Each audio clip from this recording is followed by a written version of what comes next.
Hola, buenos días. Mi nombre es Cintia Valdebenito y bueno, les vengo a presentar mi video análisis sobre la comunicación efectiva.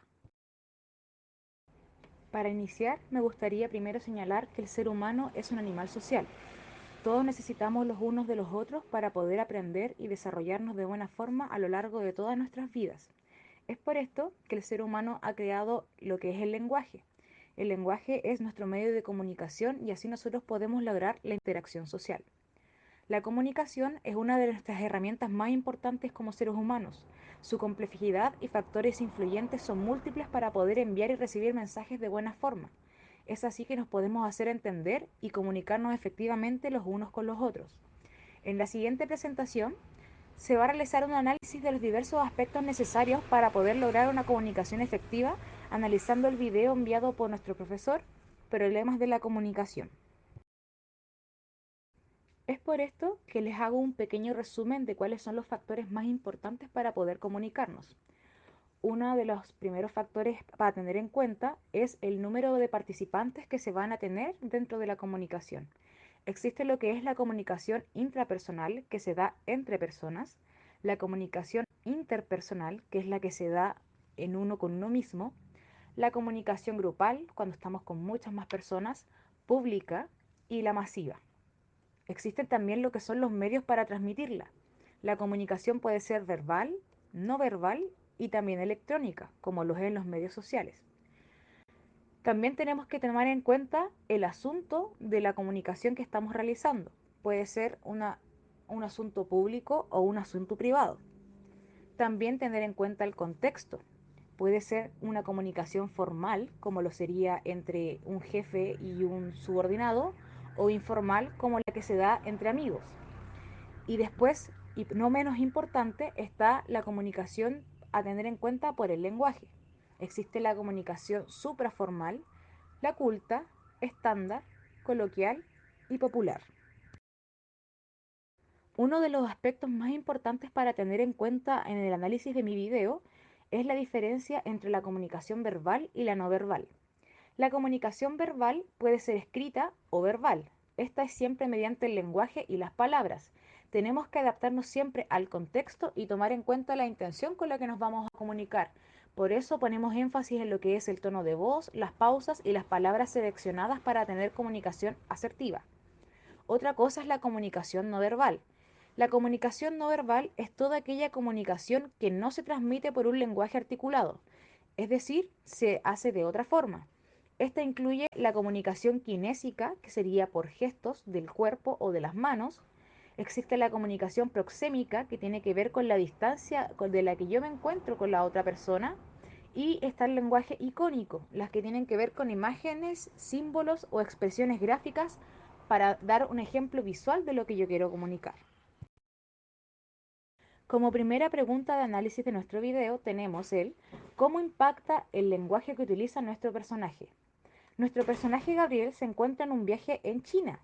Él intenta comunicarse con una persona autóctona del lugar que se encontraba cerca para poder preguntarle cómo llegar a la muralla china. Sin embargo, intenta hablarle en el idioma de inglés y él gesticula que no entiende.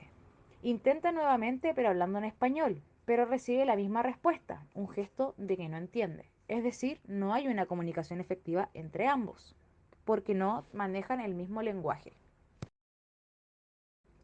¿Cómo afecta el lenguaje que utiliza el personaje?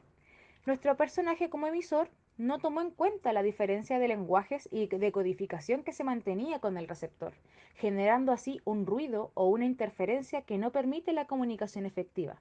Entonces, al darse cuenta, intenta la alternativa de comunicación no verbal icónica, tratando de mostrar una imagen de referencia en su teléfono para enviar el mensaje. Sin embargo, justo se queda sin batería y tampoco lo logra. En los aspectos personales que afectan la relación entre los involucrados, debemos tener en cuenta que nuestros personajes viven en lugares geográficos distintos, con diferencia de cultura y de lenguaje que impiden la comunicación verbal y escrita, porque tanto el emisor como el receptor no son capaces de codificar y decodificar el mensaje correctamente, por lo cual deben de buscar alternativas para lograr entenderse. El emisor intenta utilizar la comunicación no verbal icónica, mostrando en su teléfono una imagen de la muralla china, así para darle una referencia visual al receptor de lo que está intentando consultar. Sin embargo, se queda sin batería. Luego intenta realizar la misma comunicación no verbal buscando un mapa para poder señalar el lugar que está preguntando. Tampoco lo logra. Finalmente, logra comunicarse con una forma gestual, realizando un movimiento con sus manos y así logran hacerse entender.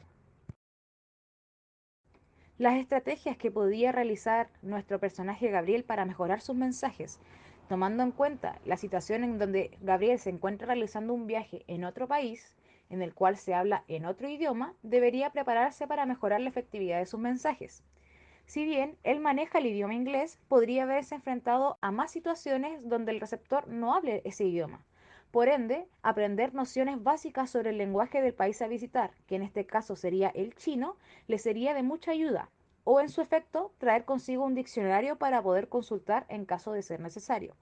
Por otra parte, tener a la mano un teléfono o imágenes visuales para poder mostrar y hacer referencia a lo que se quiere decir también podría serle de mucha ayuda.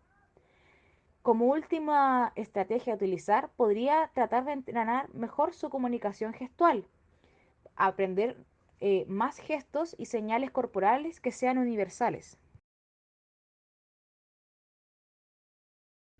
Finalmente, logrando superar las barreras culturales y de idioma, se logró una comunicación efectiva no verbal kinésica, es decir, mediante gestos de manos y cuerpos como forma de sustituir las palabras. Todo esto siempre dentro de un contexto informal y utilizando un lenguaje gestual coloquial, más universal, donde finalmente logran la comunicación efectiva. Finalmente, y a modo de conclusión, me gustaría señalar que para lograr la comunicación efectiva debemos siempre de tener en cuenta que se da entre personas y que cada una de ellas tiene características sociales, culturales y de valores muy variadas. Es por ende que debemos ser capaces de adaptarnos a las diferentes circunstancias y contextos comunicativos. También a la hora de expresarnos debe existir una coherencia en lo que expresamos verbal y no verbalmente. También tener la capacidad de adaptarnos a los contextos formales o informales a los que nos veamos enfrentados y utilizar siempre el lenguaje apropiado para tener interacciones eficaces. Muchas gracias por su atención y se despide atentamente Cintia Valdebenito.